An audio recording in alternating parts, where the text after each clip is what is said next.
আমার ভাই আল্লাহর নবী বলেন, ও মায়ার সাহাবীরে, মায়ার উম্মতেরা রে, বালা করে শুনো রে, মার 3 জায়গায় কষ্ট আছে। এই 3 জায়গায় বাবার কোনো কষ্ট নাই রে, এই 3 জায়গায় শুধু মাই কষ্ট করে রে।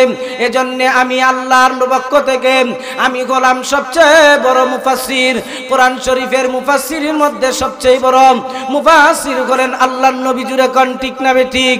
আমার ভাই, নবীজির চেয়ে বড় মুফাসসির জগতে আরো কেউ আসবেনি? আর একটু জুড়ে বলেন না না। আল্লাহর নবী বলেন, আমি 3 বার কেন উল্লেখ করেছি রে সাহাবী? আল্লাহর নবী বলেন, এজন্যই 3 বার উল্লেখ করেছি। আল্লাহর নবী বলেন, যখন মা গর্ভ ধারণ করে রে, গর্ভ ধারণ করা কি পরিমাণ কষ্ট, গর্ভ ধারণ করা কি পরিমাণ যন্ত্রণা, গর্ভ ধারণ করা কি পরিমাণ ভুক্তি হয় রে। একমাত্র দুনিয়ার যে সমস্ত মা সন্তান গ্রহণ করেছে রে, এই সন্তান গ্রহণ করার পরে সন্তান যে মা গ্রহণ করেছে রে, এই মাই জানে, অন্য কেউ জানে না রে। এখন ঠিক নাকি? আমার ভাই, এজন্য আল্লাহর নবী বলেন, আমি মার এই জন্য মার কথা একবার উল্লেখ করেছি। 1 নাম্বার কষ্ট হলো রে, মা যখন 10 মাস 10 দিন গর্ভ ধারণ করে, যখন সন্তানটা 7 মাসে উপনীত হয়, যখন সন্তানটা 8 মাসে উপনীত হয়, যখন সন্তানটা 4 মাস 3 মাস পার হয়ে যাওয়ার পরেই যখন তার বডিটা হয়ে যায় রে, তখন মার পেটের ভিতরে কি পরিমাণ যন্ত্রণা, কি পরিমাণ কষ্ট দেয় রে, একমাত্র মা জাতি জানে, অন্য কেউ জানে না, বাবা জাতি জানে না। এজন্য আল্লাহর নবী বলেন, এজন্য আল্লাহ কোরআনের মধ্যে মার কথা এই একবার উল্লেখ করেছেন। এজন্য আমি বিশ্ব নবী একবার মার কথা উল্লেখ করেছি। 2 নাম্বার কলম, ইম্মা ইয়াবলুগান্না ইনদাকাল কিবারা আহাদুহুমা আও কিলাহুমা ফালা তাকুল লাহুমা উফফিন ওয়ালা তানহারহুমা ওয়া কুল লাহুমা কাওলান কারীমা। এই আয়াতের ব্যাখ্যা নবীজি বলেন নাই, ওই অন্য আয়াত বলেন। আল্লাহর নবী বলেন, 2 নাম্বার কষ্টটা কি জানো নি রে? ও মায়ের উম্মতের দল, 2 নাম্বার কষ্টটা কি জানো নি রে? 2 নাম্বার কষ্টটা হলো রে, মা যখন সন্তান প্রসব করে রে, যখন সন্তানটা প্রসব করে কি পরিমাণ কষ্ট ভোগ করতে হয় রে, কি পরিমাণ যন্ত্রণা কষ্ট ভোগ করতে হয় রে, কি পরিমাণ রক্ত শরীর থেকে বাইর হয় রে। একটা বাবাও তার মধ্যে অংশগ্রহণ করে না রে, একটা পুরুষও তার মধ্যে অংশগ্রহণ করে না রে। এত পরিমাণ কষ্ট করার পরেও যখন সন্তানের চেহারাটা মা দেখে রে, দেখা মাত্রই মা মুস্কি হাসি দিয়া সমস্ত কষ্ট দূর করে দেয়। আমার ভাই, এই আয়াতের ব্যাখ্যায় মুফাসসিরিনে কেরাম লেখেন, এই কষ্টের তিল পরিমাণ কষ্ট যদি বাবারে দেওয়া হইতো রে, মুফাসসিরিনে কেরাম লেখেন, যদি এই কষ্টের মধ্যে 100 ভাগের 1 ভাগ মা বাবাকে দেওয়া হইতো রে, তাহলে বাবা সন্তানটা দুনিয়াতে আসতে দেরি হইতো, এই সন্তানটারে আসার দিয়া মারতে দেরি হইতো না। তেলাওয়াতকৃত আয়াতের ভিতরে প্রবেশ করব, দরকার পড়লে মাঝে মধ্যে প্রাসঙ্গিক আলোচনা করার চেষ্টা করব ইনশাআল্লাহ। তবে মাঝে মধ্যে সুবহানাল্লাহ আলহামদুলিল্লাহ বলতে হবে। পারবেন? আর একটু জোরে বলেন, পারবেন?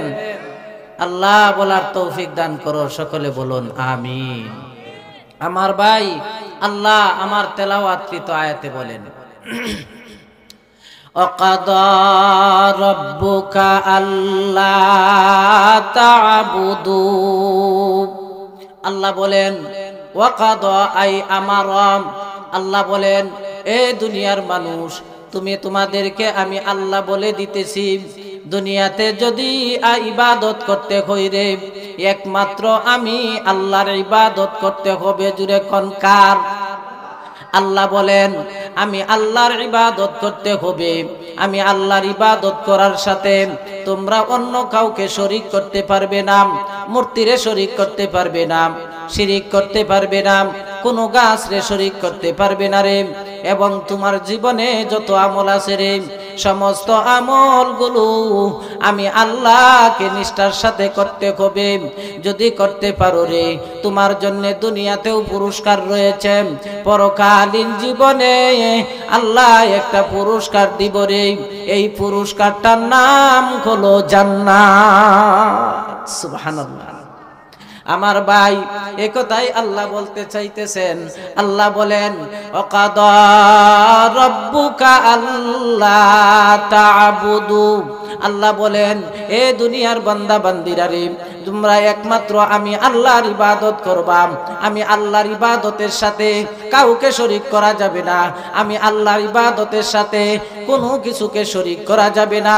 আল্লাহ অন্য এক আয়াতের মধ্যে বলেন এ দুনিয়ার বান্দা বান্দিরা রে, তোমরা যদি আমি আল্লাহর সাথে শরীক করো, আমি আল্লাহর সাথে অংশীদার করো রে, তাহলে জানিয়া রাখো তোমার নাম হবে মুশরিক। আর মুশরিকের ঠিকানা হলো রে পরকালীন জীবনে তোমার ঠিকানা হলো জাহান্নাম। আমার ভাই একথাই আল্লাহ বলেন। আল্লাহ বলেন যদি আমি আল্লাহর ইবাদত করতে কই রে, তাহলে তুমি একমাত্র আমি আল্লাহর ইবাদত করতে হবে। আমি আল্লাহর ইবাদতের মধ্যে কাউকে শরীক করতে পারবে না। আমি আল্লাহর সাথে কাউকে অংশীদার করতে পারবে না। বলেন তো দেখি আমাদের রব একজন না দুইজন? জোরে কোন রব কয়জন? আমার ভাই রব যদি একজন কইরে, তাহলে মানবো তার কথা, হুকুম মানবো তার, বিধান মানবো তার। তার সামনে সিজদা করব, গাছের সামনে সিজদা করব না, মূর্তির সামনে সিজদা করব না। আল্লাহ অন্য আয়াতে বলেন আমি সমস্ত গুনাহগুলো মাফ করতে পারি রে, কিন্তু একটা গুনাহ আমি আল্লাহ মাফ করব না।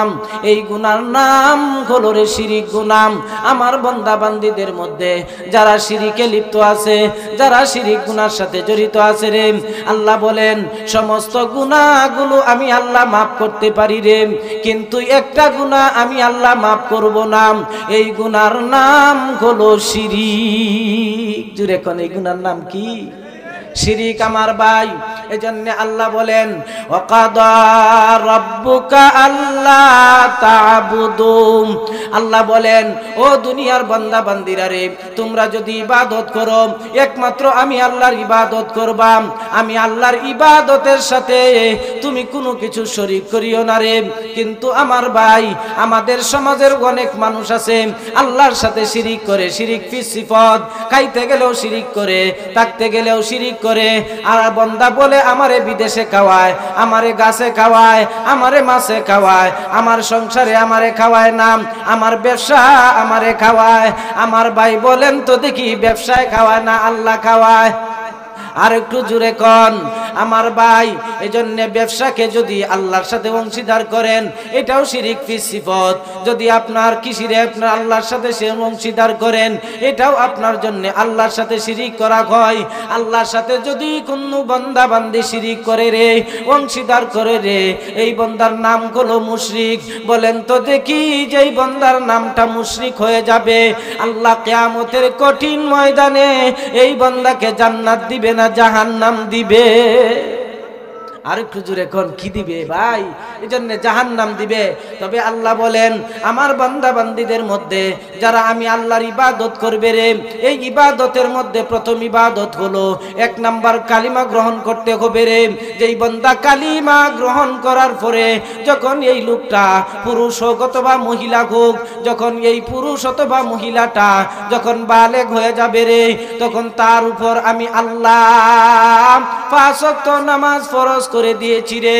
এই 5 ওয়াক্ত নামাজ যখন সঠিকভাবে আদায় করবে রে, যখন সঠিকভাবে আমি আল্লাহর নামাজগুলো আদায় করবে, আমি আল্লাহর হুকুমগুলো সঠিকভাবে আদায় করবে রে, আল্লাহ বলেন কিয়ামতের কঠিন ময়দানে আমি আল্লাহ ওই বান্দারে সর্বোচ্চ জান্নাত দান করে দিব।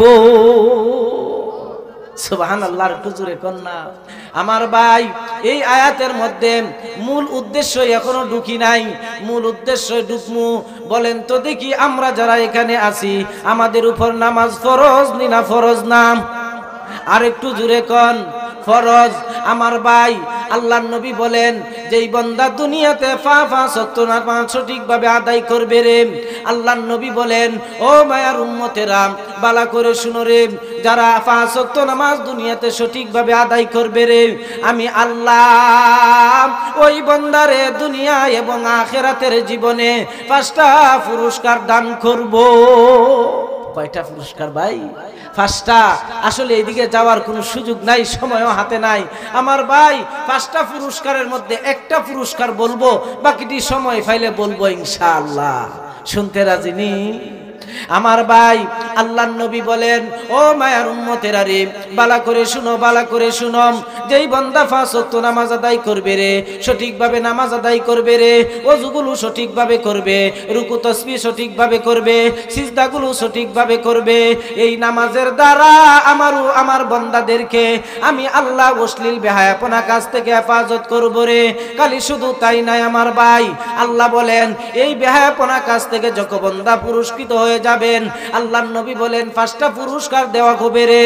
এই 5টা পুরস্কারের মধ্যে প্রথম পুরস্কারটা হলো রে, আমার বান্দা বান্দি দুনিয়ার মধ্যে যার জন্য কষ্ট করে রে, এই জিনিসটার নাম হলো রিজিক। জোরে কোন এই জিনিসটার নাম কি? আমার ভাই রিজিকের জন্য অনেক মানুষ পেরেশানি হয়ে যায়, হালাল হারাম তারতম্য করে না রে আমার ভাই। এরপরে খালি চিন্তা করে কেমনে রিজিক অর্জন করবে, হারাম তরিকায় না হালাল তরিকায়। আমার ভাই যে পন্থায় অবলম্বন করে রে, এই পন্থায় তার টেনশন গুলো রিজিক অন্বেষণ করা। আল্লাহ বলেন যদি এই বান্দা 5 ওয়াক্ত নামাজ আদায় করতে পারে রে, আমার নবী তোমাদেরকে ঘোষণা করে দিয়েছে, ও মায়ার উম্মতেরা রে, তোমাদেরকে আমার নবীর মাধ্যমে 5টা পুরস্কারের ঘোষণা দেওয়া হলো রে। এর মধ্যে একটা পুরস্কার হলো রে, দুনিয়ার জিন্দেগিতে আল্লাহ রিজিকের অভাব দূর করে দিবে। সুবহানাল্লাহ।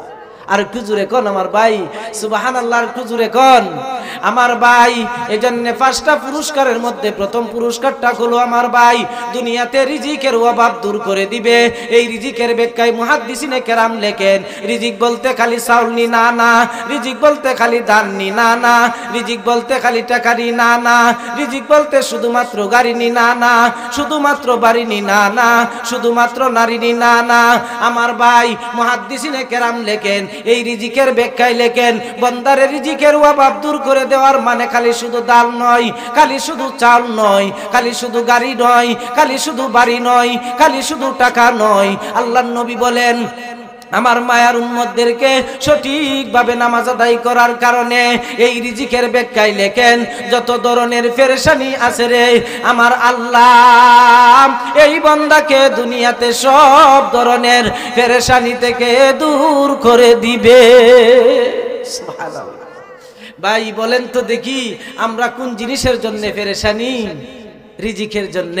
আমার ভাই বলেন তো দেখি এই রিজিকটা আল্লাহর নাম, আল্লাহর রাসূলের হাদিসের মধ্যে পাইলাম, নবীজি বলেন 5টা পুরস্কার দিবেন।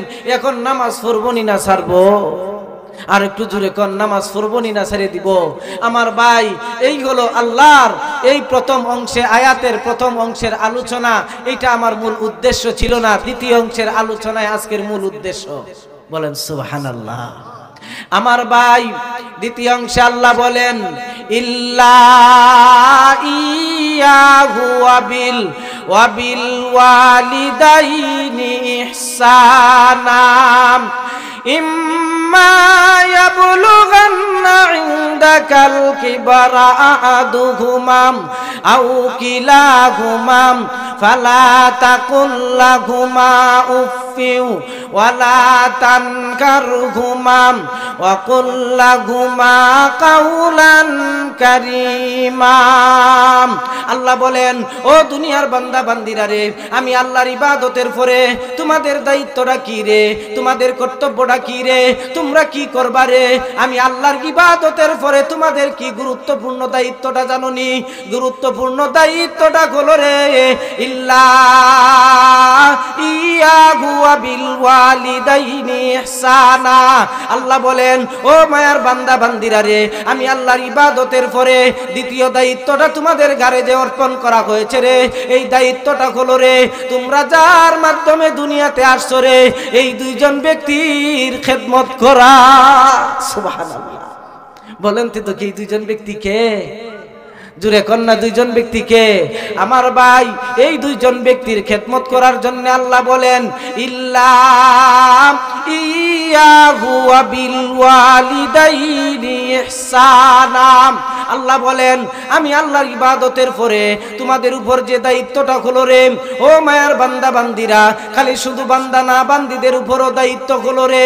তবে বান্দিরা কখন পর্যন্ত দায়িত্বটা আদায় করবে রে?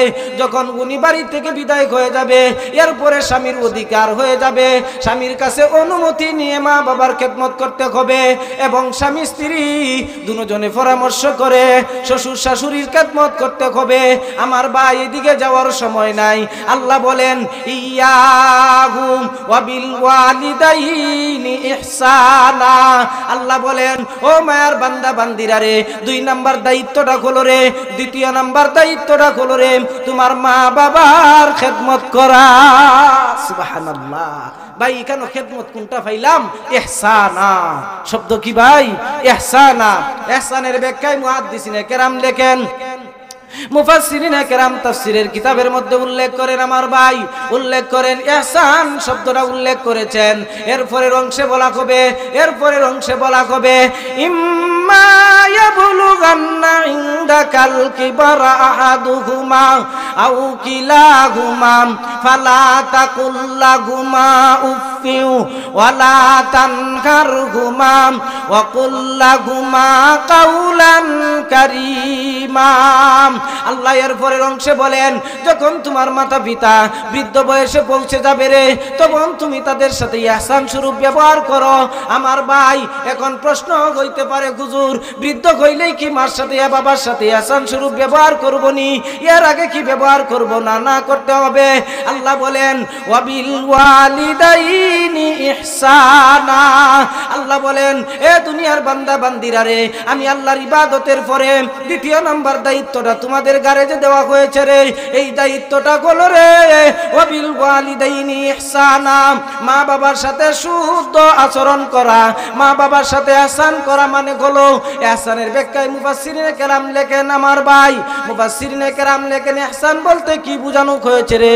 আল্লাহ বলেন এই ইহসান বলতে এই কথাই বোঝানো হয়েছে রে, তুমি শিশুকালে যেমন চলতে ফিরতে পারতে না, এই সময় তোমার মা বাবা তোমার প্রতি যেমন ইহসান করেছে রে, ঠিক তেমনি ভাবে যখন মা বাবা বৃদ্ধ বয়সে পৌঁছে যাবে রে, তখন তুমি মা বাবার সাথে এমন আচরণ করার নাম হলো ইহসান। সুবহানাল্লাহ। আর কুজুর এখন ভাই সুবহানাল্লাহ বলেন তো দেখি ভাই, মা বাবার সাথে বৃদ্ধ বয়সে কি ইহসানি করব নাকি আরো আগেও করতে হবে? হ্যাঁ আগেও করতে হবে। তবে ইম্মা ইয়াবলুগান্না ইনদাকাল কিবরা আহাদুহুমা আও কিলাহুমা, এখানে যে 2টা শব্দ বললেন বৃদ্ধ বয়সের কথা, ভাই আমার ভাই এই কথাটা কেন বললেন?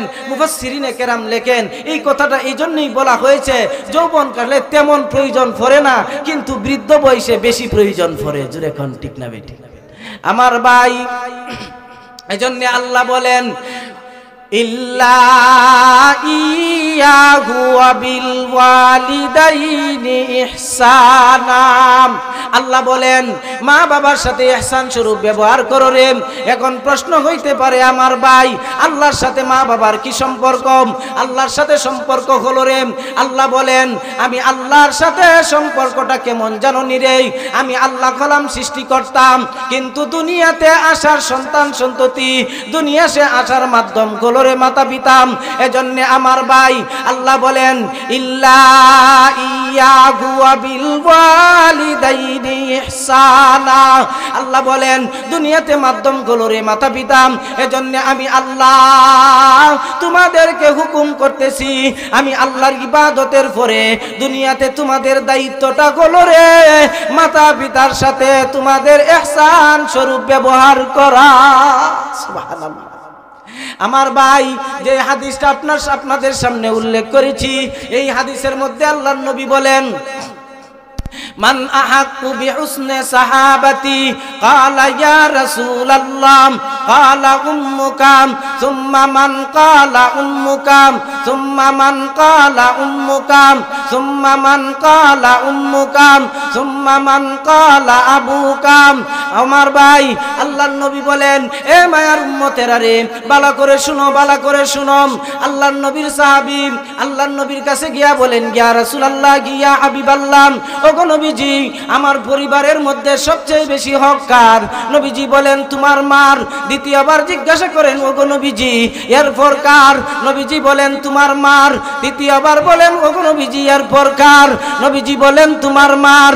চতুর্থবার বলেন ইয়া রাসূলুল্লাহ ইয়া হাবিবাল্লাহ ওগো নবীজি এরপরে কার হক আমার উপর? নবীজি বলেন তোমার বাবার। আমার ভাই নবীজি কেন তিনবার বলেছেন? সাহাবী বলেন ইয়া রাসূলুল্লাহ ইয়া হাবিবাল্লাহ ওগো নবীজি কেন মার কথা তিনবার উল্লেখ করেছেন, বাবার কথা কেন একবার উল্লেখ করেছেন? নবীজি এই হাদিসের ব্যাখ্যা করতে গিয়া কোরআনের একটা আয়াত তেলাওয়াত করেন। বলেন সুবহানাল্লাহ। আমার ভাই আল্লাহর নবী এর পরের অংশে আয়াত তেলাওয়াত করেন। অন্য আয়াতের মধ্যে আল্লাহর নবী বলেন ওয়াবিল ওয়ালিদাইনি ইহসানা ইম্মা ইয়াবলুগান্না ইনদাকাল কিবরা আহাদুহুমা আও কিলাহুমা ফালা তাকুল লাহুমা উফফিন ওয়ালা তানকারহুমা ওয়া কুল লাহুমা কাওলান কারীমা। আমার ভাই আল্লাহর নবী আয়াতের ব্যাখ্যা না করে অন্য এক আয়াতের ব্যাখ্যা করেন। সাহাবী বলেন ইয়া রাসূলুল্লাহ মার কথা কেন তিনবার উল্লেখ করেছেন? বলেন সুবহানাল্লাহ। আর একটু জুড়ে বলেন সুবহানাল্লাহ। আমার ভাই নবীজিকে জিজ্ঞাসা করেন ওগো নবীজি আপনি কেন তিনবার উল্লেখ করলেন মার কথা, একবার উল্লেখ করলেন বাবার কথা? আপনি আমারও তো প্রশ্ন এটাই, মা বাবা সমান নি না সমান না? জুড়ে কোন মা বাবার সম্পর্কটা সমান নি না ভিন্ন? আপনি সন্তানের কাছে মর্যাদা সমান নি না ভিন্ন?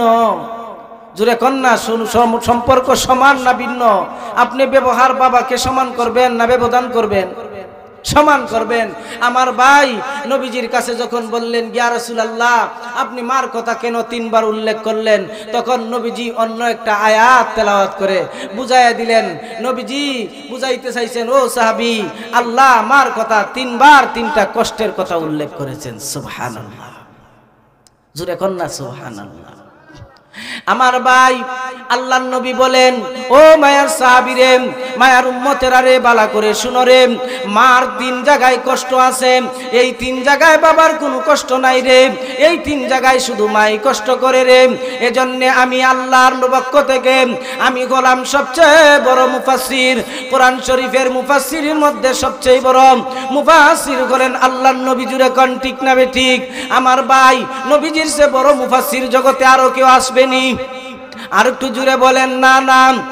আল্লাহর নবী বলেন আমি তিনবার কেন উল্লেখ করেছি রে সাহাবী? আল্লাহর নবী বলেন এজন্যই তিনবার উল্লেখ করেছি। আল্লাহর নবী বলেন যখন মা গর্ভ ধারণ করে রে, গর্ভ ধারণ করা কি পরিমাণ কষ্ট, গর্ভ ধারণ করা কি পরিমাণ যন্ত্রণা, গর্ভ ধারণ করা কি পরিমাণ ভুক্তি হয় রে। একমাত্র দুনিয়ার যে সমস্ত মা সন্তান গ্রহণ করেছে রে, এই সন্তান গ্রহণ করার পরে সন্তান যে মা গ্রহণ করেছে রে এই মাই জানে, অন্য কেউ জানে না রে। রেকন ঠিক নাকি? আমার ভাই এজন্য আল্লাহর নবী বলেন আমি মার এই জন্য মার কথা একবার উল্লেখ করেছি। এক নাম্বার কষ্ট হলো রে মা যখন 10 মাস 10 দিন গর্ভ ধারণ করে, যখন সন্তানটা 7 মাসে উপনীত হয়, যখন সন্তানটা 8 মাসে উপনীত হয়, যখন সন্তানটা 4 মাস 3 মাস পার হয়ে যাওয়ার পরেই যখন তার বডিটা হয়ে যায় রে, তখন মার পেটের ভিতরে কি পরিমাণ যন্ত্রণা, কি পরিমাণ কষ্ট দেয় রে, একমাত্র মা জাতি জানে, অন্য কেউ জানে না, বাবা জাতি জানে না। এজন্য আল্লাহর নবী বলেন, এজন্য আল্লাহ কোরআনের মধ্যে মার কথা এই একবার উল্লেখ করেছেন। এজন্য আমি বিশ্ব নবী একবার মার কথা উল্লেখ করেছি। 2 নাম্বার কলম ইম্মা ইয়াবলুগান্না ইনদাকাল কিবরা আহাদুহুমা আও কিলাহুমা ফালা তাকুল লাহুমা উফফিন ওয়ালা তানকারহুমা ওয়া কুল লাহুমা কাওলান কারীমা। এই আয়াতের ব্যাখ্যা নবীজি বলেন নাই, ওই অন্য আয়াত বলেন আল্লাহর নবী বলেন 2 নাম্বার কষ্টটা কি জানোনি রে ও মায়ের উম্মতের দল 2 নাম্বার কষ্টটা কি জানোনি রে 2 নাম্বার কষ্টটা হলো রে মা যখন সন্তান প্রসব করে রে যখন সন্তানটা প্রসব করে কি পরিমাণ কষ্ট ভোগ করতে হয় রে কি পরিমাণ যন্ত্রণা কষ্ট ভোগ করতে হয় রে কি পরিমাণ রক্ত শরীর থেকে বাইর হয় রে একটা বাবাও তার মধ্যে অংশগ্রহণ করে না রে একটা পুরুষও তার মধ্যে অংশগ্রহণ করে না রে এত পরিমাণ কষ্ট করার পরেও যখন সন্তানের চেহারাটা মা দেখে রে দেখা মাত্রই মা মুস্কি হাসি দিয়া সমস্ত কষ্ট দূর করে দেয় আমার ভাই এই আয়াতের ব্যাখ্যায় মুফাসসিরিনে কেরাম লেখেন এই কষ্টের তিল পরিমাণ কষ্ট যদি বাবারে দেওয়া হইতো রে মুফাসসিরিনে কেরাম লেখেন যদি এই কষ্টের মধ্যে 100 ভাগের 1 ভাগ মা বাবাকে দেওয়া হইতো রে তাহলে বাবা সন্তানটা দুনিয়াতে আসতে দেরি হইতো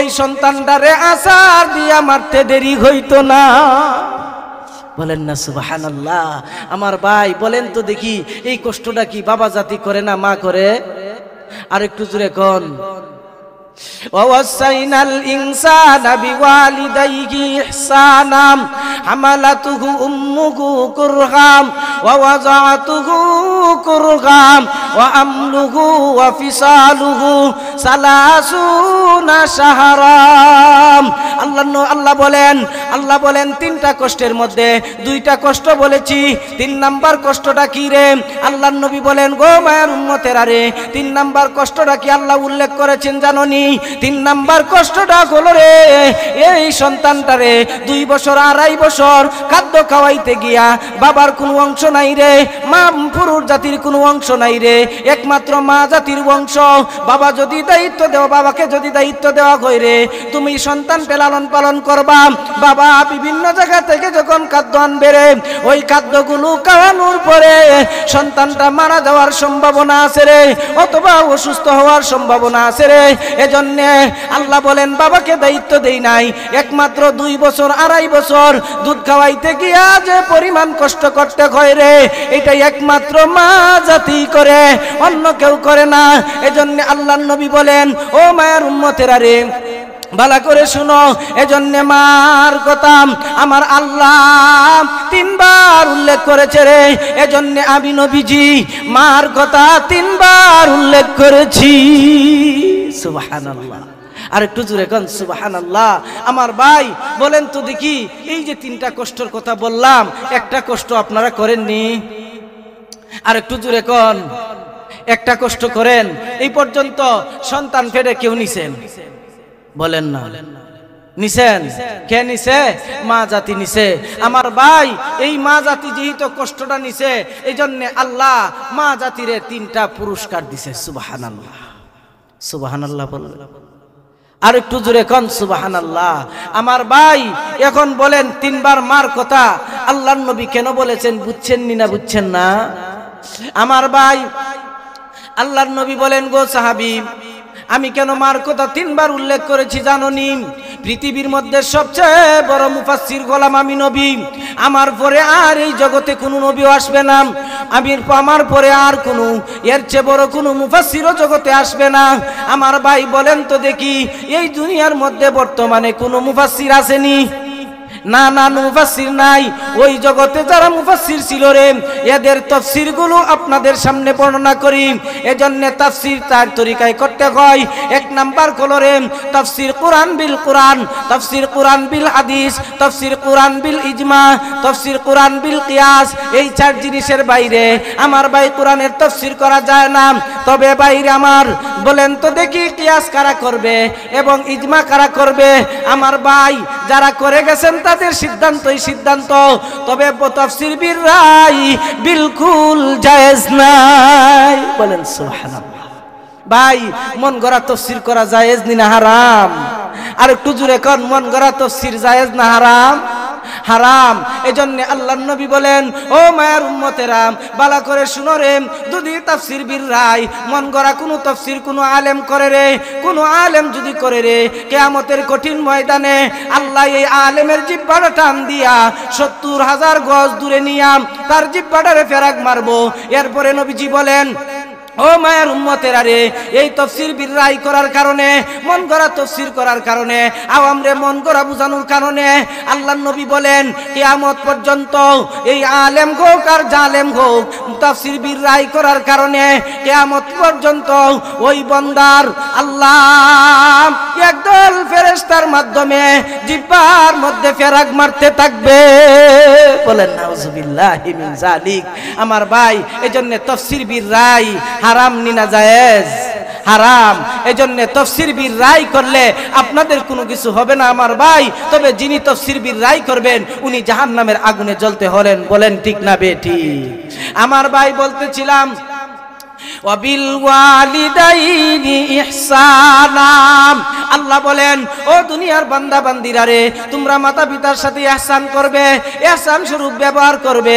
এই ইহসানের মধ্যে এমন ব্যবহার আছে রে, যেই ব্যবহারের কারণে মা বাবার অন্তর থেকে তোমার জন্য মুস্কি আসে, দোয়া আসে। আর তুমি এমন কোনো আচরণ করিও না রে, যে আচরণের কারণে আল্লাহ বলেন ইম্মা ইয়াবলুগান্না ইনদাকাল কিবরা আহাদুহুমা আও কিলাহুমা ফালা তাকুল্লাহুমা উফফি ওয়ালা তানগারহুমা ওয়া কুল্লাহুমা কাওলান কারীমা। আল্লাহ বলেন ও দুনিয়ার বান্দা বান্দিরা রে, যখন তোমার মা বাবা বৃদ্ধ বয়সে পৌঁছে যাবে রে, তখন তোমরা তাদের সাথে কেমন আচরণ করবে রে, কি ব্যবহার করবে রে, কেমন আচরণ করবে রে, কি ব্যবহার করবে রে? তুচ্ছ ব্যবহার করবে না, সৎ ব্যবহার করবে।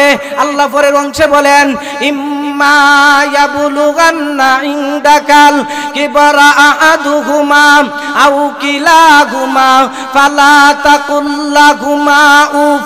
আল্লাহ বলেন ও দুনিয়ার বান্দা বান্দিরা রে, তোমার মা বাবা যখন বৃদ্ধ বয়সে পৌঁছে যাবে রে, তখন তুমি মা বাবার সাথে কি আচরণ করবে রে?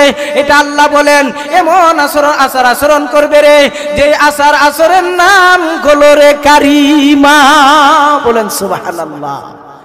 আমার ভাই, এই আচরণের নাম হলো কারিমা, ভদ্র ব্যবহার, ভদ্র আচরণ, যে আচরণের মধ্যে করুণা রয়েছে। বলেন সুবহানাল্লাহ। আমার ভাই, যে আচরণের মধ্যে কি রয়েছে? জোরে কন্যা, কি রয়েছে? করুণা। এখন প্রশ্ন হইতে পারে হুজুর, করুণা তো কিছুদিন আগে আইছিল, এটা তো আবার চলে গেছে, এই করুণা নি? না না আমার ভাই, এই করুণা না। করুণা বলতে আল্লাহর দয়া। বলেন সুবহানাল্লাহ। আমার ভাই, এজন্য আল্লাহ বলেন ও দুনিয়ার বান্দা বান্দিরা রে, তোমরা দুনিয়ার মধ্যে যখন তোমাদের মা বাবা বৃদ্ধ বয়সে পৌঁছে যাবে, যখন তোমার মা বাবা বৃদ্ধ বয়সে পৌঁছে যাবে রে, তখন তুমি কি আচরণ করবে, কেমন ব্যবহার করবে? আমার ভাই, সমাজের অনেক সন্তান আছে মার সাথে শুদ্ধ ব্যবহার করে না, মার সাথে তুচ্ছ ব্যবহার করে। জুড়ে কোন ঠিক না বেঠিক? আর একটু জুড়ে কোন না। আমাদের সমাজে অনেক ভাইয়েরা আছে বউ ফাইলে মারে বুইলা যায়। জোরে কর ঠিক না বেঠিক? আমার ভাই, ভাই তুমি আজকে বই পাইছো, তুমিও তো একদিন বাবায় পরিণত হইবা। জোরে কোন ঠিক না বেঠিক? আমার ভাই, এজন্য আল্লাহর সিদ্ধান্ত হলো রে, আল্লাহ বলেন এ দুনিয়ার বান্দা বান্দিরা রে, তোমরা যখন তোমাদের মা বাবা যখন বৃদ্ধ বয়সে পৌঁছে যাবে, যখন কোনো কিছু করতে পারবে না, হাঁটার সময় হাঁটতে পারে না, বইয়া থাকার সময় বইয়া থাকতে পারে না, কাজ করতে পারে না রে, আমার ভাই যখন বৃদ্ধ বয়সে পৌঁছে যাবে, কোনো কিছু করতে পারে না, তখন তোমার সাথে কেমন আচরণ বাবার করবে, মা তোমার সাথে কেমন আচরণ করবে জানো নি রে আমার ভাই? আল্লাহ বলেন তোমার সন্তান যদি তোমারে কষ্ট দিলে, মুখে তাপ্পড় দিলে তুমি কষ্ট নেও না, চুল টানলে তুমি কষ্ট নেও না, বাড়ি দিলে তুমি কষ্ট নেও না রে, কিন্তু তোমার মা যদি বৃদ্ধ বয়সে কথা বলে, একটু কড়া কথা বলে রে আমার ভাই, তখন তুমি বলো মা তোমার কাছে তুচ্ছ হয়ে গিয়েছে। আমার ভাই বলেন তো দেখি, ঠিক তেমনি ভাবে যখন তোমার মা বাবা বৃদ্ধ বয়সে পৌঁছে যাবে রে, তোমার মা বাবা যখন বৃদ্ধ বয়সে পৌঁছে যাবে, তখন তোমার মা বাবার জ্ঞানটা তোমার সন্তানের মতো হয়ে যায় রে, তখন তোমার মা বাবা তোমারে যদি গালি দেয় রে, তোমারে যদি আঘাত করে রে, তোমারে যদি মারপিট করে রে, তখন তুমি তোমার মা বাবার সাথে তুচ্ছ ব্যবহার করতে পারবে না রে। এই সময় যদি তুমি তুচ্ছ ব্যবহার করো রে, আর এই ব্যবহারের কারণে তোমার মার অন্তর থেকে যদি উফুন শব্দ বাহির হয়ে আসে রে, তাহলে তোমার দুনিয়াও ধ্বংস, আখিরাতও ধ্বংস আমার ভাই। এজন্য আল্লাহ বলেন ইম্মা ইয়াবলুগান্না ইনদাকাল কিবারা আহাদুহুমা আও কিলাহুমা ফালা তাকুল লাহুমা উফ। আল্লাহ বলেন, ও দুনিয়ার বান্দা বান্দিরা রে, যখন তোমাদের মা বাবা উভয়জন অথবা একজন যখন বৃদ্ধ বয়সে পৌঁছে যাবে রে, তখন তুমি কেমন আচরণ করবে? তুমি এমন আচরণ করবে রে যে আচরণের মধ্যে করুণা পাওয়া যায়, তাহলেই তোমার জন্য জান্নাত ওয়াজিব হয়ে যাবে আমার ভাই। আর যদি তুমি এই আচরণ না করো রে, তুমি যদি তোমার বাপ মার সাথে এমন আচরণ করো রে যে আচরণের কারণে মা বাবার অন্তর থেকে উফ শব্দ বাইর হয়ে আসে, তাহলে আমার ভাই তোমার পরিণতিটা কেমন হবে রে? তোমার জিন্দেগিটা ভালো হবে না খারাপ হবে রে? আল্লাহর নবী বলেন, হুমা জান্নাতুকা ওয়া নারুকা। ও মায়ের উম্মতের দল, ও মায়ের উম্মতেরা রে, ভালো করে শুনো, তোমার জন্য জান্নাত দুইটা ওয়াজিব রয়েছে, তোমার জন্য জাহান্নাম দুইটা ওয়াজিব রয়েছে। সাহাবী বলেন, ইয়া রাসূলুল্লাহ, ইয়া হাবিবাল্লাহ, ও গো নবীজি, কেমনে দুইটা জাহান্নাম ওয়াজিব, কেমনে দুইটা জান্নাত ওয়াজিব? নবীজি বলেন, ও আমার উম্মতের দল, ভালো করে শুনো রে, ভালো করে শুনো রে, তোমার জন্য কেমনে জান্নাত দুইটা ওয়াজিব। আল্লাহর নবী বলেন, যখন তুমি মা বাবার সাথে সৎ আচরণ করবে রে, তোমার ব্যবহার, তোমার আচার আচরণ, তোমার চলাফেরায় যখন তোমার মা বাবা খুশি হয়ে যাবে রে, আল্লাহর নবী বলেন, তোমার জন্য আল্লাহর দুইটা জান্নাত ওয়াজিব হয়ে যাবে। সুবহানাল্লাহ। আমার ভাই বলেন তো দেখি, মা বাবা খুশি, আল্লাহ খুশি না খুশি না? জোরে কোন খুশি না খুশি না? আল্লাহর নবী বলেন, রাজাল রব্বি রাজাল ওয়ালিদাইন। আল্লাহর নবী বলেন, ও মায়ের উম্মতেরা রে, ভালো করে শুনো, যদি আমার রব খুশি হয়ে যায় রে, তোমাদের উপর তোমাদের মা বাবা খুশি হয়ে যায় রে, তাহলে তোমাদের উপর আমার রব খুশি হয়ে যাবে। আর যদি তোমাদের উপর তোমাদের মা বাবা নারাজ হয় রে, তোমাদের মা বাবা যদি নারাজ হয় রে, আল্লাহর নবী বলেন, তোমার উপর আমার আল্লাহ নারাজ হয়ে যাবে। আল্লাহর নবী এর বিপরীত বলেন, ও মায়ের উম্মতেরা রে, ভালো করে শুনো রে, ভালো করে শুনো রে, যদি তোমার উপর তোমার মা বাবা নারাজ হয়ে যায় রে, তাহলে তুমি একবার নয়, দুইবার নয়, 10 বার নয়, 15 বার নয়, 1000 বার নয়, তোমার জীবনে যতবার হজ করছো, তোমার জীবনে যতবার যাকাত দিছো, তোমার জীবনে যতবার যা কিছু করছো রে, নামাজ তোমার জীবনে যা আদায় করছো রে, হজ তোমার জীবনে যা আদায় করছো রে, আমার ভাই সবগুলোই বেতা। এর এক নাম্বার কারণ হলো রে, মা বাবা তোমার প্রতি খুশি না। বলেন না নাউজুবিল্লাহ?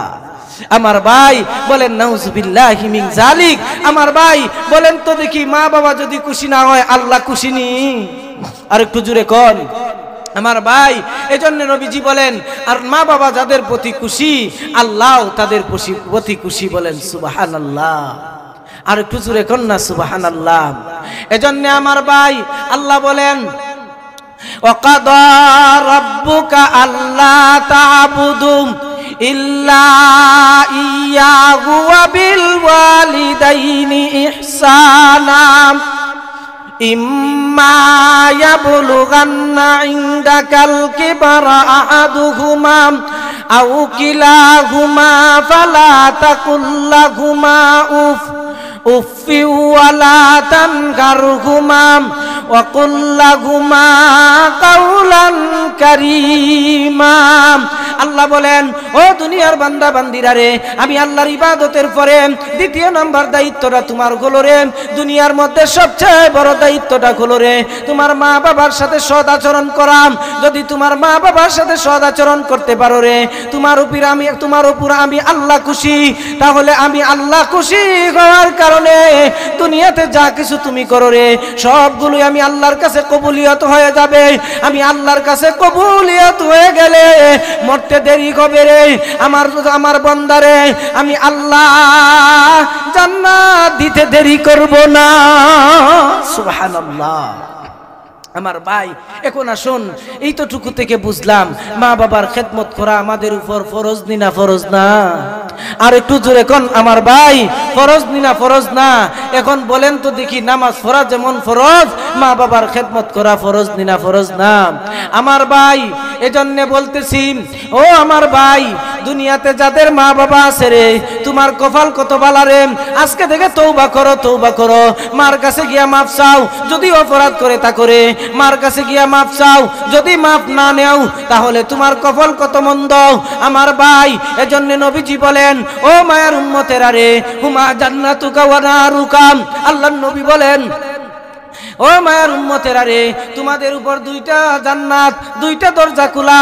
হুমা জান্নাতুকা ওয়া নারুকা, জাহান্নামের দুইটা দরজা খোলা অথবা জান্নাতের দুইটা দরজা খোলা। আবার এর ব্যাখ্যায় নবীজি বলেন, একটা জান্নাতের দরজা খোলা অথবা জাহান্নামের দরজা খোলা। এর ব্যাখ্যায় মুহাদ্দিসিনে কেরাম বর্ণনা করেন, এর ব্যাখ্যা হলো রে, দুইটা দরজা খোলা, একটা দরজা খোলা। যাদের মা বাবা দুজন আছে রে, সন্তুষ্ট করতে পারো তাহলে দুইটা দরজা খোলা। যদি অসন্তুষ্ট করো রে, জাহান্নামের দুইটা দরজা খুলাম আমার ভাই। এজন্য আরেক ব্যাখ্যায় লেখা হয়, একটা খুলা, একটা জাহান্নাম, একটা জান্নাত। এর ব্যাখ্যায় হলো তোমার মা অথবা বাবা, অথবা মা অথবা বাবা, দুইজন থেকে যদি কোনো একজন থাকে রে, তাহলে এই দুইজন থেকে একজন, হয়তো মা অথবা বাবা, একে যদি তুমি খুশি করতে পারো রে, আল্লাহর নবী বলেন তোমার জন্য জান্নাতের দরজা একটা খোলা। সুবহানাল্লাহ। আমার ভাই, এখন আসুন, আল্লাহ বলছেন, ইম্মা ইয়াবলুগান্না ইনদাকাল কিবরা আহাদুহুমা আও কিলাহুমা, দুজনের মধ্য থেকে যখন একজন বৃদ্ধ বয়সে পৌঁছে যাবে। কোথায়? জুড়ে কোন কোথায় পৌঁছবে? বৃদ্ধ বয়সে পৌঁছে যাবে। তখন তাদের সাথে আচরণটা কেমন করতে হবে? আল্লাহ বলেন, এমন আচরণ করতে হবে যে আচরণের মধ্যে করুণা আছে। বলেন সুবহানাল্লাহ। কি আছে আমার ভাই? করুণা আছে। করুণা বলতে যে মহামারী করুণা, এটা নি জুড়ে কন্যা, এটা নি, না না, এই করুণা না, এটা আল্লাহর পক্ষ থেকে রহমত। বলেন সুবহানাল্লাহ। আমার ভাই, এখন আসুন, আল্লাহর নবী যে বলছেন মা বাবার, মা বাবা যদি তোমার প্রতি রাজি হয়ে যায় রে, আল্লাহ তোমার প্রতি রাজি হয়ে যাবে। মা বাবার প্রতি যদি তোমার মা বাবা যদি তোমার প্রতি খুশি না হয়, আল্লাহ খুশি হবে না। বলেন তো দেখি, আল্লাহ যদি খুশি না হয়, আমি আপনি জান্নাত পাইবনি না জাহান্নাম? আর একটু জোরে কোন, জান্নাত না জাহান্নাম? আমার ভাই, তাহলে বোঝা গেল মা বাবা খুশি তো কে খুশি? জোরে এখন কে খুশি? আল্লাহ খুশি। এখন আসেন আমার ভাই, যদি মা বাবার খেদমত না করি, অসন্তুষ্ট হয়ে যায়, তাহলে আমাদের পরিণতিটা কি হবে? মুফাসসিরিনে কেরাম এই আয়াতের ব্যাখ্যায় কয়েকটা ঘটনা উল্লেখ করছে। আসলে ঘটনা কোয়ার মতো মন মানসিকতা আমার নাই, আমি শুধু আয়াতের ভিতরে আলোচনা করার চেষ্টা করব। তবে বুঝানোর জন্য আমার ভাই বলতেছি, একটা উদাহরণ না দিলে আপনারা বুঝবেন না। বলেন তো দেখি আমার ভাই, সাহাবায়ে কেরামের চেয়ে মর্যাদা আমাদের বেশি না সাহাবায়ে কেরামের বেশি? আর একটু জোরে কোন, আমাদের মর্যাদা বেশি না সাহাবায়ে কেরামের মর্যাদা বেশি? সাহাবায়ে কেরামের মর্যাদা আমাদের চেয়ে বেশি। আমার ভাই, সাহাবায়ে কেরাম ওই মার সাথে বেয়াদবি করার কারণে আল্লাহ নারাজ হয়ে গেছেন। ও ভাই, বলেন তো দেখি, আমরা যদি সাহাবীর মতো হতে পারি না রে, তাহলে আল্লাহ আমাদের প্রতি কি পরিমাণ রাগান্বিত হবেন? আমার ভাই, এই আয়াতের ব্যাখ্যায় মুফাসসিরিনে কেরাম লেখেন, এক সাহাবী নাম হলো আলকামা, মার সাথে একটু কঠোর আচরণ করার কারণে, মার সাথে একটু বেয়াদবি করার কারণে আল্লাহ আলকামার কপালে কালিমা নসিব করে না রে আমার ভাই। কিন্তু বলেন দেখি, আমরা যদি মা বাবার সাথে দুর্ব্যবহার করি, আল্লাহ আমাদের কপালে কালিমা নসিব করবেনি? জোরে কোন, করবেনি? আমার ভাই, না না, করবে না।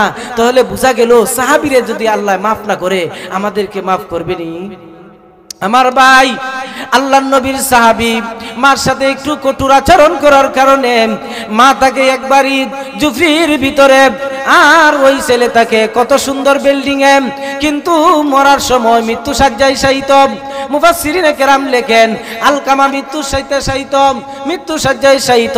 কত মানুষ তলকিন দেয় রে আমার ভাই, তলকিন দে কালিমা পড়ো, কালিমা পড়ো, কিন্তু না না, হাদিসের কিতাবের মধ্যে, মাসাইলের কিতাবের মধ্যে উল্লেখ করা হয়েছে, কোন মানুষ যদি মৃত্যু শয্যায় শায়িত হয়ে যায় রে, তখন তাকে এই কথা বলা নিষেধ, কালিমা পড়ো রে, কালিমা পড়ো রে, এই কথা বলা নিষেধ। কারণ তার কি পরিমাণ কষ্ট হইতেছে আপনি আমি জানি না, কিন্তু হাদিসের মধ্যে আসছে, যদি লোকটা বদকার দরকার হয়ে থাকে রে, তাহলে এই লোকটার কি পরিমাণ কষ্ট হয় রে। আল্লাহর নবী বলেন একটা জীবিত ছাগলকে যদি জবাই না করিয়া চামড়াটা ডুলানো হয় রে, চামড়াটা ছিলানো হয় রে, কি পরিমাণ কষ্ট হবে রে। এর চেয়ে একটা মৃত্যুর সময় একটা গুনাহগার বান্দার তার চেয়ে কষ্ট হয়। এজন্য মাসাইলের কিতাবের মধ্যে উল্লেখ করা হয়েছে কোন মুসলমান যদি মৃত্যু শয্যায় শহীদ অবস্থায় থাকে রে, তাহলে তাকে তলকিন দেওয়া নিষেধ, কালিমা পড়ো বলা নিষেধ আমার ভাই। তবে কি করবেন, এখানে বৈশা আপনি একলা একলা কালিমা পড়ে নিবেন। সুবহানাল্লাহ, বুঝছেন নি? এই সময় কলকিন দিবেন না, কালিমা পড়ো, কারণ তার কি পরিমাণ কষ্ট হইতাছে হে নিজে বুঝতাছে, আপনি আমি বুঝি না। জুরে কোন ঠিক না বেঠিক? এজন্য মুফতিয়ানে কেরাম লেখেন মাসাইলের কিতাবের মধ্যে উল্লেখ করেন আমার ভাই, উল্লেখ করেন যদি এই সময় আপনি তলকিন দেওয়ার কারণে বান্দাটা যদি মাথা দিয়া একটু নাড়া দেয় আর পড়ে না, তখন মুফাসসিরিনে কেরাম লেখেন, মুফতিয়ানে কেরাম লেখেন এই সময় যদি মাথা দিয়া না করে রে, তখন কালিমারে অস্বীকার করার কারণে এই বান্দাটারে বেঈমান বানায়া দুনিয়া থেকে বিদায় করা হবে। এজন্য আমার ভাই মৃত্যু শয্যায় শায়িতের সময় কেউ আমরা তালকিন দিব না। জুরে কোন ঠিক না বেঠি? আমার ভাই বলতেছিলাম আল্লাহর নবীর সাহাবী আলকামা রাদিয়াল্লাহু তাআলা আনহু একটা বড় বিল্ডিং এর মধ্যে থাকে, বড় ধনী বড় সুখী, এরপরে মা শুধু জুফরির ভিতরে থাকে রে আমার ভাই। এখন সাহাবীর কাছে আল্লাহর নবীর কাছে খবর পৌঁছায় দিল, ইয়া রাসূলুল্লাহ, আল্লাহর নবীর কাছে খবর পৌঁছায় দিল আপনার নবী আপনার সাহাবী আলকামা আজকে সকাল থেকে নিয়ে বিকাল পর্যন্ত এখনো কালিমা নসিব হয় না রে আমার ভাই। নবীজি বলেন দুইজন সাহাবীকে প্রেরণ করলো, দুইজন সাহাবী গিয়া দেখেন আলকামা কালিমা নসিব হয় না। এখন দুইজন সাহাবী আল্লাহর নবীর কাছে বলেন, ইয়া রাসূলুল্লাহ কি ইয়া হাবিবাল্লাহ, ওগো নবীজি আপনার সাহাবী আলকামার জবান দিয়ে কালিমা নসিব হইতেছে না। নবীজি সাহাবীকে বলেন, গো আমার সাহাবীরা রে, তোমরা দেখে আসো, আবার যাও গিয়া দেখো আলকামার মা অথবা বাবা বেঁচে আসেনি। সুবহানাল্লাহ, আর কুজুর এখন না সুবহানাল্লাহ। আমি ভাই প্রথমেই বলছি মাঝে মধ্যে সুবহানাল্লাহ আলহামদুলিল্লাহ বলতে হবে, পারবেন নি না পারবেন না? জুরে কোন কইলে সব না গুনাহ, জুরে কোন সব না গুনাহ আমার ভাই। তাহলে জুরে সুবহানাল্লাহ আলহামদুলিল্লাহ বলতে পারবো তো ইনশাআল্লাহ আমার ভাই। তখন নবীর সাহাবী দুইজন গিয়া দেখলেন আলকামার মা একটা জুফরির ভিতরে থাকে আর আলকামা বড় এক বিল্ডিং এর ভিতরে থাকে আমার ভাই। তখন এই খবরটা আল্লাহর নবীর কাছে গিয়া সাহাবী গিয়া বললেন, আল্লাহর নবীর কাছে গিয়া বললেন, ওগো নবীজি আপনার এই সাহাবী বড় বিল্ডিং এর ভিতরে থাকে কিন্তু মা জুফরির ভিতরে থাকে। বলেন না নাউজুবিল্লাহি মিন যালিক। আমার ভাই দুইজন সাহাবী আল্লাহর নবীর কাছে গিয়া মাকে উপস্থিত করার জন্য গিয়া বলেন, ইয়া রাসূলুল্লাহ কি ইয়া হাবিবাল্লাহ, ওগো নবীজি আলকামার মা শুধু জীবিত আছে গো নবীজি, তবে জুফরির ভিতরে থাকে। আলকামার মাকে নিয়ে আসার জন্য আল্লাহর নবী বলেন, গো আমার সাহাবীরা রে, দুইজন সাহাবীকে প্রেরণ করলো। দুইজন সাহাবী আল্লাহর নবীর কাছে মাকে নেওয়ার জন্য বৃদ্ধ মহিলা লাঠি বর্দে আটে। আমার ভাই দুজনকে এই দুজন সাহাবী মাকে নবীজির কাছে মাকে নিয়ে উপস্থিত করলেন। নবীজি বলেন, গো আলকামার মা, বলো তো দেখি তোমার আলকামার কি অবস্থা। যেই মুহূর্তে আমার ভাই আল্লাহর নবী এই কথা বললেন, বলার সাথে সাথে আমার ভাই মার চোখ দিয়া জর্জর করে পানি ছেড়ে দিলেন। মার চোখ দিয়া যখন পানি ছেড়ে দিল রে আমার ভাই, তখন মার চোখে দিয়া পানি ছাড়তে নবীজি কি বুঝার বাকি রইছে নি? জোরে কোন রইছে নি? আমার ভাই নবীজি বলেন, তুমি কান্দো কেন? নবীজিকে বলেন, ইয়া রাসূলুল্লাহ কি ইয়া হাবিবাল্লাহ, ওগো নবীজি কেন কান্দি আপনারে শোনায় লাভ নাই। আমি কান্দি এজন্য আমার আলকামার খবর তো আমি জানি না গো নবীজি, তবে আমার আলকামা খুব সুখী আছে। নবীজি বলেন, গো আমার সাহাবীরা রে, তোমরা কিছু লাকড়ি তৈয়ার করো রে, এবং একটা মেয়াজ তৈয়ার করো, আগুন ধরাও আর আলকামাকে নিয়ে আসো। এই আগুনের ভিতরে ফেলে দেওয়া হবে। হবে, পুরে চারকার করে দিব রে আমার ভাই। এরপরে আল্লাহর নবীর হাতে ধরে বললেন, মা আলকামার মা আল্লাহর নবীর হাতে ধরে বলেন, ইয়া রাসূলুল্লাহ ইয়া হাবিবাল্লাহ, ওগো নবীজি কেন আমার আলকামাকে পুরবেন গো নবীজি? আল্লাহর নবী বলেন, তুমি যদি আলকামার উজর নারাজ থাকো তাহলে কিয়ামতের কঠিন ময়দানে আল্লাহর জাহান্নামে চিরস্থায়ী জ্বলতে হবে রে, এজন্য আমি দুনিয়াতেই পুরে চারকার করে দেই। এমনি আল্লাহর নবীর হাতে ধরে হাউমাউ করে কান্দা শুরু করলেন। আল্লাহর নবীকে বলেন, ইয়া রাসূলুল্লাহ ইয়া হাবিবাল্লাহ, ওগো নবীজি আমি যদি তার প্রতি খুশি হয়ে যাই গো তাহলে কি আল্লাহ মাফ করে দিবেনি? আল্লাহর নবী বলেন, হ্যাঁ হ্যাঁ, তুমি যদি মাফ করে দেও রে, তোমার আলকামাকে যদি মাফ করে দেও রে, তাহলে জানিয়া রাখো তোমার আলকামাকে আল্লাহ মাফ করে দিবে। এমনি মা আলকামার মা আল্লাহর নবীর হাত ধরে বললেন, ইয়া রাসূলুল্লাহ ইয়া হাবিবাল্লাহ, ওগো নবীজি আপনি সাক্ষী থাকুন, আল্লাহকে হাজির নাজির রেখে আমি আমার আলকামাকে মাফ করে দিয়েছি। সুবহানাল্লাহ। আমার ভাই তখন দুইজন যখন নবীজির কাছ থেকে আবার গেলেন আলকামার কাছে, তখন গিয়া দেখেন আলকামার জবান দিয়ে কালিমা নসিব হয়ে গেছে। সুবহানাল্লাহ। আমার ভাই এজন্য বলতেছিলাম, ইম্মা ইয়াবলুগান্না ইনদাকাল কিবারা আহাদুহুমা আও কিলাহুমা ফালা তাকুল লাহুমা উফি ওয়ালা তানগারহুমা ওয়া কুল লাহুমা কাওলান কারীমা। আল্লাহ বলেন, ও দুনিয়ার বান্দা বান্দিরা রে, তোমরা আমি আল্লাহর ইবাদতের পরে দ্বিতীয় তোমাদের দায়িত্বটা হলো রে মা বাবার সাথে সৎ আচরণ করা। এমন আচরণ করিও না রে যে আচরণ করার কারণে মার অন্তর থেকে বাবার অন্তর থেকে উফ শব্দ বাইর হয়ে আসে রে। যদি উফ শব্দ বাইর হয়ে আসে তোমার দুনিয়া অন্ধকার হয়ে যাবে রে, আখিরাতের জীবন অন্ধকার হয়ে যাবে রে।